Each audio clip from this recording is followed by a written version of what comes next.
حضرت عمر فاروق اللہ اکبر، حضرت عمر جیسا بندہ 24 لاکھ مربع میل کا حکمران، اور شاہ روم کو خط لکھ کے کہتا ہے میں منت نہیں کرتا، میں حکم دیتا ہوں۔ اتنا تگڑا بندہ۔ جنگ قادسیہ کے لیے حضرت سعد بن ابی وقاص کو بھیجا، فتوح شام پڑھ کے دیکھیں۔ حضرت عمر بڑے پریشان ہیں، اتنے دن ہو گئے کوئی رپورٹ ہی نہیں آئی۔ اب تو موبائل ہے نا، ایک ایک منٹ کی رپورٹ لیں آپ، بلکہ آپ ایک ایک منٹ کی فوٹو لیں، آپ رپورٹ تو دور رہ گئی۔ حضرت عمر فاروق رضی اللہ تعالیٰ عنہ بڑے پریشان ہیں کہ قادسیہ میں حضرت سعد بن ابی وقاص کے ساتھ لوگ جہاد کرنے گئے، رپورٹ کوئی نہیں آ رہی۔ اتنے پریشان تھے کہ باہر نکل کے نا اس رستے پہ بیٹھ جاتے جو رستہ قادسیہ کی طرف سے آتا تھا، جو بھی آتا جاتا پوچھتے جنگ کے کیا حالات ہیں۔ ادھر جب اللہ نے فتح دے دی نا تو حضرت سعد بن ابی وقاص رضی اللہ تعالیٰ عنہ نے ایک قاصد کو خط دے کے بھیجا، کہنے لگے عمر کے پاس جاؤ، انہیں اطلاع دو کہ الحمدللہ اللہ نے اسلام کو فتح عطا کر دی۔ یہ حضرت عمر کو جا کے دینا، وہ بڑے پریشان ہوں گے۔ وہ جو اس زمانے میں اس طرح ہوتا تھا کہ کئی دور دور سے صحابہ جو دوسرے شہروں کے ملکوں کے رہنے والے ہوتے تھے وہ بھی آ کے شامل ہو جاتے تھے جہاد میں۔ کوئی ایک دفعہ مدینے آیا، کوئی 2 دفعہ آیا، پھر اپنے اپنے علاقوں میں۔ بہت سارے لوگوں نے زیادہ دفعہ حضرت عمر کو دیکھا بھی نہیں تھا۔ وہ جو قاصد خط لے کے آیا تھا نا، اس نے 1 دفعہ دیکھا تھا، حضرت عمر بوڑھے ہو گئے، وہ پہچانتا نہیں تھا۔ ادھر سے وہ خط لے کے آ گیا، حضرت عمر مدینے سے باہر نکل کے اس روڈ پہ بیٹھے تھے جو قادسیہ سے آتا تھا۔ جب وہ اس آدمی کو آتے دیکھا تو حضرت عمر اٹھ کے کھڑے ہو گئے، فرمانے لگے قادسیہ سے آ رہے ہو؟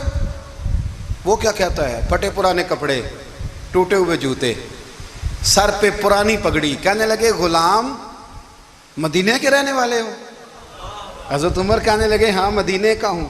کہا میں قادسیہ سے آیا ہوں، الحمدللہ اللہ نے اسلام کو فتح دے دی ہے، الحمدللہ کفر کی کمر ٹوٹ گئی ہے۔ اس نے یہ بات کر کے تو گھوڑے کو ایڑی لگائی، گھوڑا دوڑنے لگا مدینے کے، حضرت عمر بھی ساتھ ساتھ دوڑ رہے۔ فرمانے لگے اچھا بتاؤ خالد بن ولید کا کیا حال ہے؟ تھوڑا آگے جا کے فرمانے لگے اسامہ بن زید کیسے ہے؟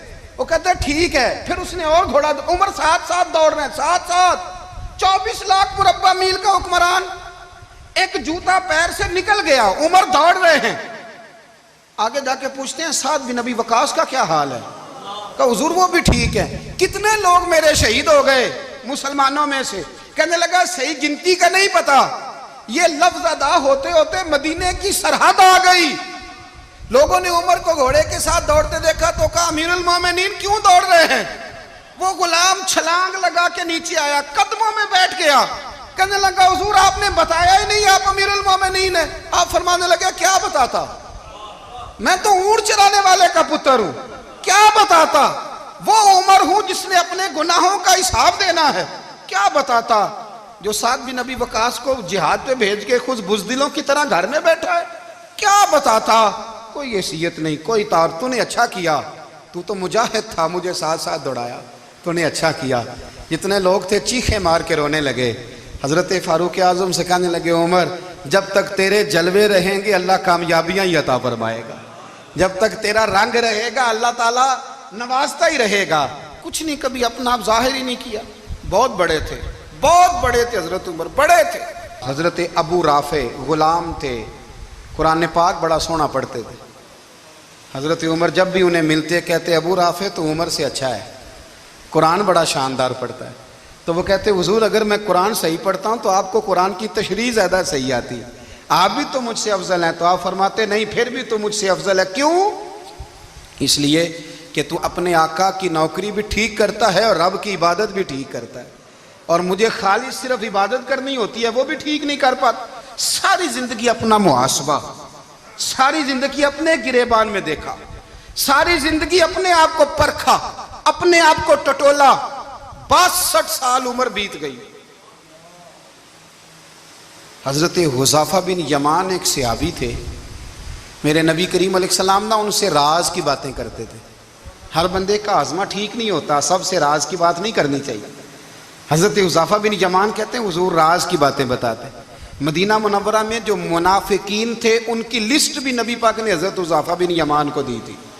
جب کوئی مشکوک آدمی مر جاتا نا تو صحابہ کہتے ہیں ہم دیکھتے اگر حضرت حذیفہ نے جنازہ پڑھا ہے تو ہم بھی جنازہ پڑھ لیتے۔ نبی پاک نے بھی کچھ جنازے نہیں پڑھے، ترمذی میں ہے، فرمایا عثمان سے جو بغض رکھے اس کا جنازہ نہیں پڑھیں گے۔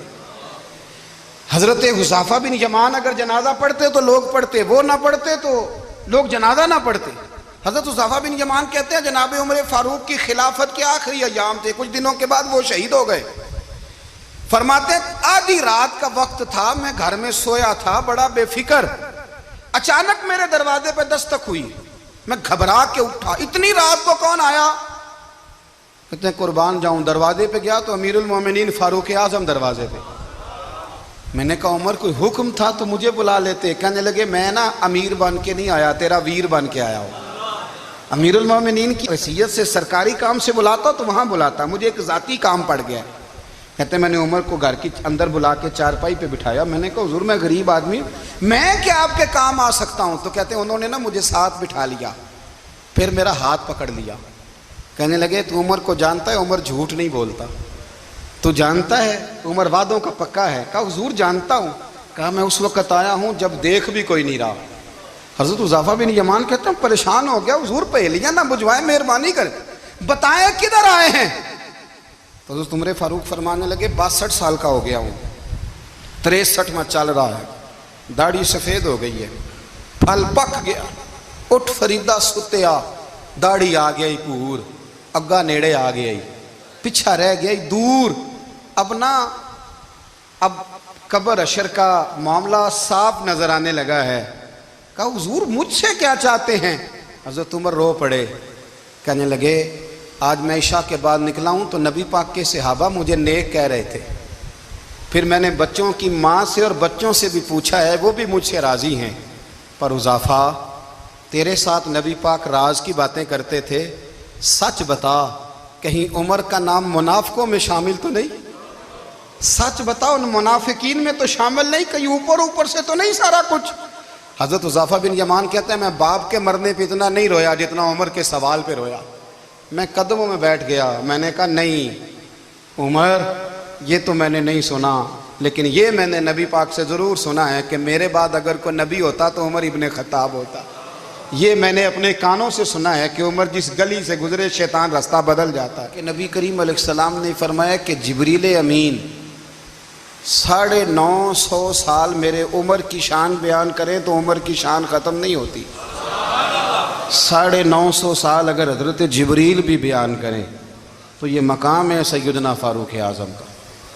اللہ تبارک و تعالیٰ نے جس طرح سارے نبیوں میں شان حضور کو عطا فرمائی، اسی طرح تمام نبیوں کے حواریوں میں سب سے زیادہ شان حضور کے غلاموں کو عطا فرمائی۔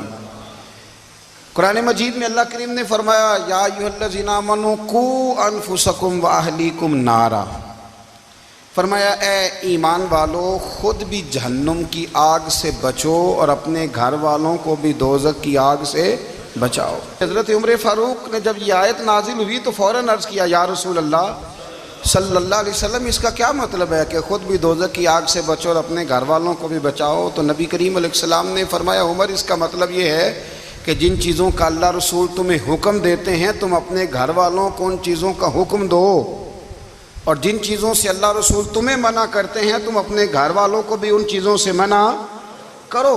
حضرت عمر فاروق کی زندگی میں جو چیز آپ کو بہت زیادہ ملے گی نا وہ یہ ہے کہ آپ نے جتنا کڑا احتساب محاسبہ باہر والوں کا کیا ہے نا اس سے زیادہ بڑھ کے اپنا اور اپنے گھر والوں کا کیا ہے۔ یہ بڑا عجیب معاملہ ہے کہ ہم جتنے لوگ ہیں ہمارا معیار یہ ہے کہ سامنے والا غلط ہے اور میں ٹھیک، یعنی دوسرے کا بچہ گلی میں نظر آ جائے تو اس کی غلطیاں نکلنی شروع ہو جائیں گی، اور میرا بچہ سارا شہر گھوم آئے ایک ٹائر پہ موٹر سائیکل پہ تو ہم کہتے ہیں کہ ابھی بچہ ہے، انشاءاللہ سیانا ہو جائے گا۔ اگر ابا جی آج تک سیانے نہیں ہوئے کہ اس کو سمجھا لیں تو پھر بیٹے کا سیانا ہونا تو ہو سکتا ہے کہ وہ 60-70 سال لگ ہی جائیں۔ گھر کے اندر جب تک توجہ نہیں ہوتی اور سب سے پہلے جب تک اپنی ذات پر توجہ نہیں ہوتی، میں کہا کرتا ہوں کہ باہر لیکچر چلتا ہے گھر میں عمل چلتا ہے، لیکچر باہر چلتا ہے گھر کے اندر عمل چلے گا۔ باہر تو آپ نے کہہ دیا نماز پڑھا کرو، ختم ہو گئی بات، لیکن گھر میں بچے نماز تب پڑھیں گے جب ان کے والد نماز پڑھیں گے۔ گھر میں کہہ دیا پردہ کرو، پر گھر میں بچیاں پردہ تب کریں گی جب ان کی اماں پردہ کرے گی، گھر کے اندر عمل چلتا ہے، باہر تو چلو بات بھی چل جاتی ہے۔ تو والد کا جب تک کردار بچے نہیں دیکھتے جب تک، اتنی دیر تک ان کا تبدیل ہونا ممکن نہیں ہوتا۔ حضرت عمر فاروق رضی اللہ تعالیٰ عنہ نا باہر والوں کا بھی بڑا سخت حساب کرتے تھے۔ بڑا ایک گورنر صاحب نے لباس بڑا شاندار پہننا شروع کر دیا تھا، تو حضرت عمر نے اتروا کے نا تو انہیں ٹاٹ کا لباس پہنا کے تو اونٹ چرانے کی ڈیوٹی دے دی تھی۔ اتنا سخت احتساب کرتے تھے۔ کسائی کی دکان پر بھی 1-2 گھنٹے کھڑے ہوتے تھے۔ جو آدمی مسلسل 2 دن گوشت خریدتا تھا نا، فرماتے تھے اس کا ٹیکس بڑھا دو، لوگوں کو دال نہیں مل رہی اور یہ روز گوشت کھاتا ہے۔ حضرت فاروق اعظم، اس کو جزیہ کہا جاتا تھا، یا کچھ اور معاملات ہوتے تھے بڑھا دیتے تھے۔ مسلسل جو 2 دن آدمی گوشت کھاتا تھا، فرماتے تھے مدینے میں غربت ہے، اگر یہ والا نظام تم کرو گے تو غریب لوگ کس کی طرف دیکھیں گے۔ لیکن اس سے زیادہ بڑھ کر جو ان کی زندگی کا معیار اور سٹیٹس تھا وہ یہ تھا کہ اپنے گھر کا خاص خیال رکھتے، خاص توجہ کرتے۔ ملک شام سے اور ایران سے کچھ لوگ آپ کی خدمت میں آئے، تو وہاں سے کچھ کنیزیں بھی آئیں، ان کے بادشاہ کا پیغام لے کے۔ شاہ ایران کی کنیز کو ملکہ نے کہا کہ نا حضرت عمر کی زوجہ کو دیکھ کے آنا ذرا کس طرح کی ہے۔ ہمارے ملک میں کیا کہتے ہیں؟ خاتون اول، باقی سارے دوؤں میں خاتون اول، ذرا خاتون اول کو دیکھ کے آنا۔ تو وہ جب آئی نا گھر میں ملنے، تو کہا کہ مجھے میری ملکہ نے کہا تھا کہ عمر کی زوجہ سے، اہلیہ سے ملاقات کر کے آنا۔ تو حضرت عمر کی اہلیہ نے نا ایک جوڑا کپڑوں کا دے دیا ملکہ کے لیے، اور ایک خوشبو کی شیشی دے دی۔ اب جب وہ تحفے وہاں گئے تو اس ملکہ نے نا کچھ سونے کا سامان بھیجا، کچھ زیورات بھیجے، کچھ تحائف بھیجے۔ جب حضرت عمر کے گھر آئے نا، وہ خادم لے کے آیا، اس نے کہا جی آپ کی اہلیہ نے تحفے بھیجے تھے، تو جواب میں شاہ ایران کی بیوی نے، یہاں جس ملک کا وہ سفیر تھا، انہوں نے بھی یہ بھیجے۔ تو حضرت عمر فاروق نا وہ تحفے لے کے گھر گئے، تو جا کے کہنے لگے اپنی اہلیہ سے، یہ تو کب سے تحفے تحائف بھیجنے لگ گئی ہے، یہ کب سے نظام شروع ہو گیا؟ تو کہ حضور تحفہ دینا لینا تو ٹھیک ہے، سنت ہے، محبت بڑھتی ہے، تو یہ کوئی قباحت نہیں، اور میں نے اپنی ذاتی استعمال کے لیے جو چیزیں رکھی تھی وہ میں نے دی ہیں۔ تو حضرت عمر فاروق رضی اللہ تعالیٰ عنہ فرمانے لگے ہم نے کسی ملک کے ساتھ اور اس کے بادشاہ کے ساتھ ذاتی تعلق نہیں بنانا، تعلق جو بھی بنے گا رسول اللہ کے دین کی برکت سے بنے گا۔ ذاتی رشتے نہیں ہم نے قائم کرنے، ذاتی۔ آپ کے ملک کی جو ایئر لائن جس کا ہر سال خسارے کا ڈنڈورا پیٹا جاتا ہے نا، وہ ہمارے بادشاہ صاحب اور صدر صاحب اگر غیر ملکیوں کو گھوڑا کبھی بھیجنا ہو نا، گھوڑا، تو پورا ایک جہاز گھوڑا لے کے تحفے میں جاتا ہے، پورا جہاز غریب قوم کا یہ سرمایہ۔ اور قوم بڑی بادشاہ ہے، لائنوں میں لگ کے ووٹ دیتی ہے۔ 2 کام ہمیشہ لائن میں لگ کے کرنے، ایک بل لائن میں لگ کے جمع کرانا ہے، اور ایک ووٹ لائن میں لگ کے، تاکہ پھر پورے 5 سال لائن میں ہی لگے رہیں۔ مرضی سے آپ ووٹ دینا، پر جو بات درست ہے اس کو سنو۔ حضرت عمر فاروق رضی اللہ تعالیٰ عنہ نے اپنی اہلیہ سے پوچھا کتنے کا تھا وہ تیرا جوڑا اور خوشبو کی شیشی؟ انہوں نے کہا 3 دینار کی۔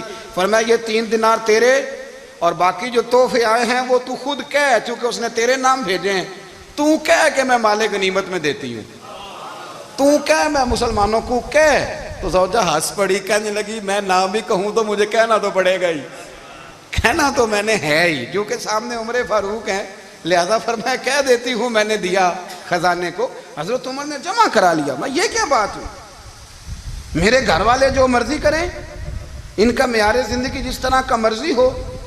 اور حضرت عمر ایک جملہ کہا کرتے تھے، اللہ کرے کہ یہ باتیں اس دور حاضر میں ہماری سمجھ میں آئیں۔ حضرت عمر فاروق رضی اللہ تعالیٰ عنہ اپنے بچوں کو فرمایا کرتے تھے کہ بہت آدمی کو بھوک لگی ہو نا، اور پھر اس کی پسند کا کھانا پکا ہو، جتنے شوق سے وہ اس کھانے کو دیکھتا ہے نا، فرمایا اس طرح پوری قوم اپنے بادشاہوں کے خاندان کو دیکھتی ہے، اس تیزی کے ساتھ دیکھتے ہیں کہ ان کے گھر میں کیا ہو رہا ہے، ان کا معیار زندگی کیا ہے، ان کا سٹیٹس کیا ہے۔